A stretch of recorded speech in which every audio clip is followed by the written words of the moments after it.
Deyir ki, klasterə müvafiq qruplaşdırın. Doğru, yanlış deyir.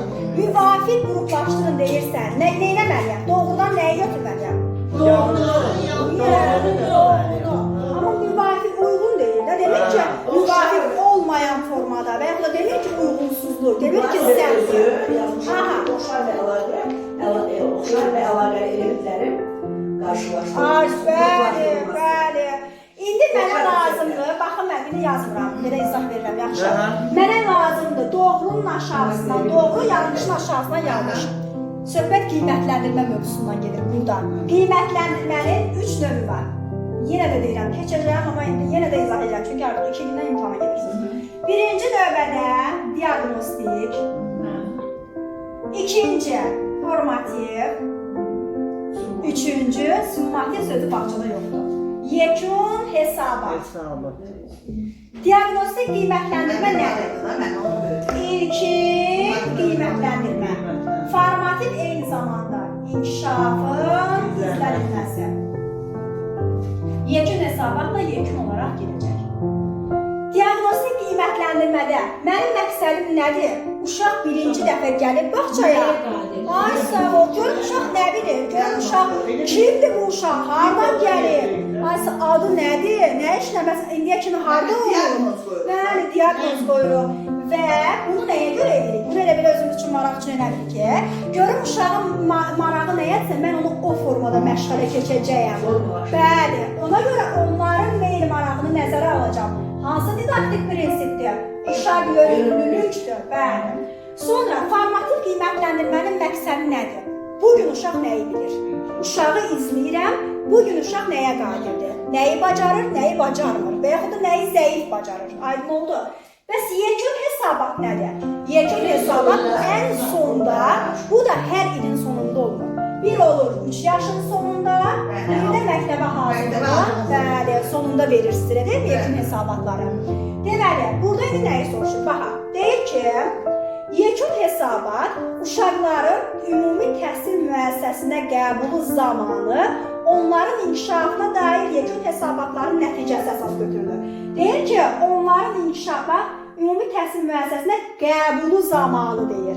Nə olsun ki, yekun hesabat sözü var orada? Qəbulu zamanı deyir. Hansı qiymətləndirmədir o? Diagnostik qiymətləndirmə. Mən doğru kimi yaşayıram. Üçüncü yekun hesabat. Bir 3 yaşın sonunda aparılır, bir də məktəbə hazırlığın sonunda aparılır. Bu sənədi məktəb sizdən tələb edirmi? Etmir. Məktəbə bu haqda heç bir sənəd vermirsiniz. Sonra, deməli, bax deyir ki, uşaqların... O yanlışdır. Mən onu götürə bilmərəm, çünki qəbul zamanı diagnostik olmalıdır.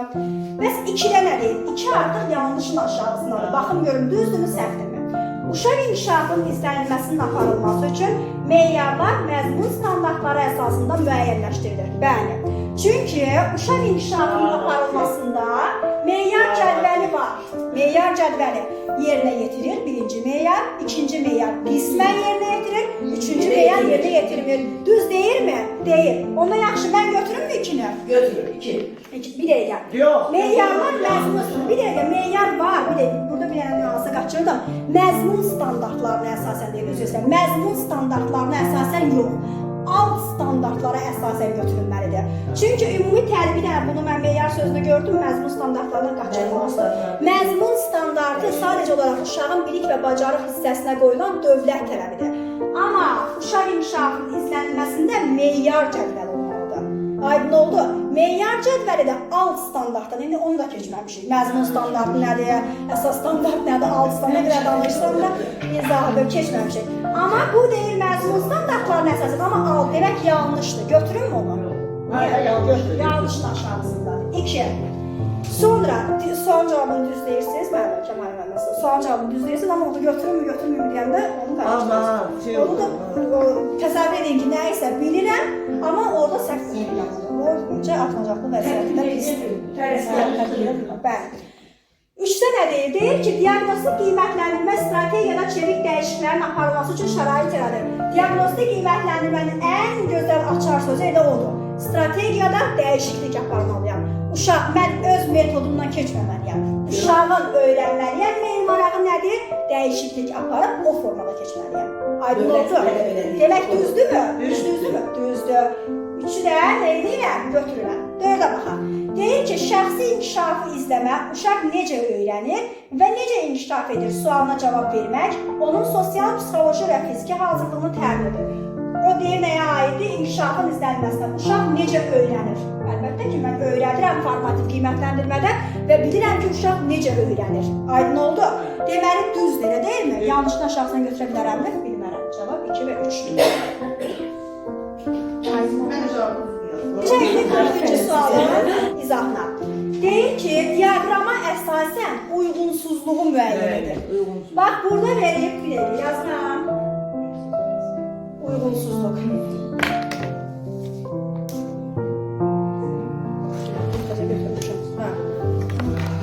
Bir dəqiqə. Deyir ki, uyğunsuzluğu müəyyən edir. Bu bilirsiniz nədir? Bu iş formalarıdır. Bunu da oxumalısınız da, elə deyilmi?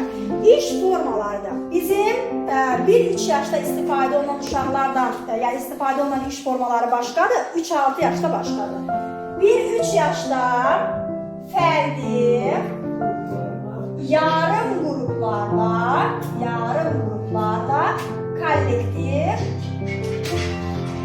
3-6 yaşda isə fərdi, qrup, cütlərlə və kollektiv. Bunu ətraflı şəkildə öyrənəcək. Sadəcə testə əsasən deyirəm.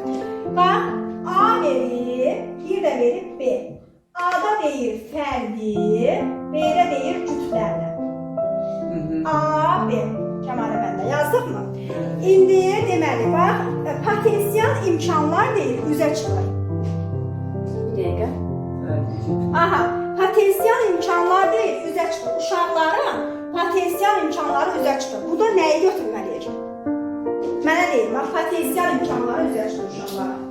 Yəni, mən uşağa fərdi yanaşmalıyam ki, uşağın potensial imkanı üzə çıxsın da, elə deyilmi? Fərdiyə mi götürüm onu? Amma uyğunsuzluq deyir axı. Necə fərdiyə götürəm? Bilmərəm, elə deyilmi? Uyğunsuzluq dediyi üçün götürürəm cütlərləyə. Aydın oldu. 1. Sonra 2-də nə deyir? Mübahisə ola bilər. İki cütlərlə iş formasının mənfi cəhəti uşaqlar arasında konfliktin olmasıdır. Mübahisənin olmasıdır. Cütlərlə iş formasında uşaqlar arasında nə baş verir? Mübahisə. Yəni, məsələn, iki uşaqla da, cütlərlə iş forması iki uşaqla da. Bir uşağa sual verəndə o birisi bilməyən, istərsiniz onda o birisinə qarşı nə olur? Mübahisə olur, istərsiniz. Demək, hansı iş formasına aiddir?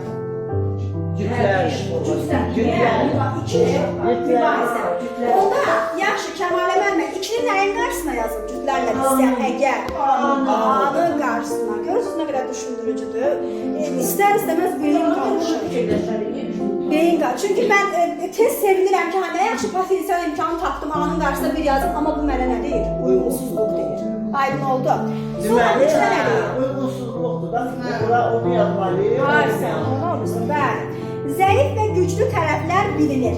Hər halda uşağa fərdi yanaşanda onun zəif və güclü tərəfləri bilinər də, elə deyilmi? Yaxşı, mən onu 3 nəyin qarşısına? B-yə yazıram. Yavaş-yavaş görürsünüz, işlədikcə bilirik. Sonra vaxt çatışmazlığı olur deyir. 20 uşaq var, 20'si də tək-tək yanaşıram. Nə olar? Elə yox. Vaxt çatışmazlığı olur. 20 uşaq var, tək-tək yanaşıram. Nə olar? Vaxtım çatmaz mənə. Demək, hansına aiddir? Fərdiyə. Amma nəyə yazmalıyam? B-yə yazmalıyam. 4. Sonra deməli, 5 oxuyuruq. Ən yaxın əməkdaşlıq. Ən yaxın əməkdaşlıq 2 uşaq olduğu üçün cütlərlə nədir? Ən yaxın əməkdaş olurlar onlar. Cütlərləyə aiddir. Amma yazmalıyam nəyə? Bəli, 5. 6. Bir-birinə kömək. Uşaqlar deyil, bir-birinə kömək edirlər deyil. 2 dənə uşaqlar.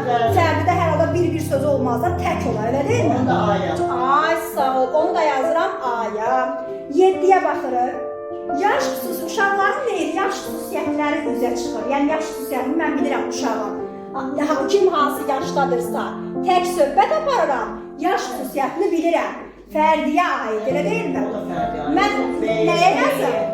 Ay, sağ ol. 7-ni yazırıq B-nin qarşısına. İndi 8-ə baxırıq.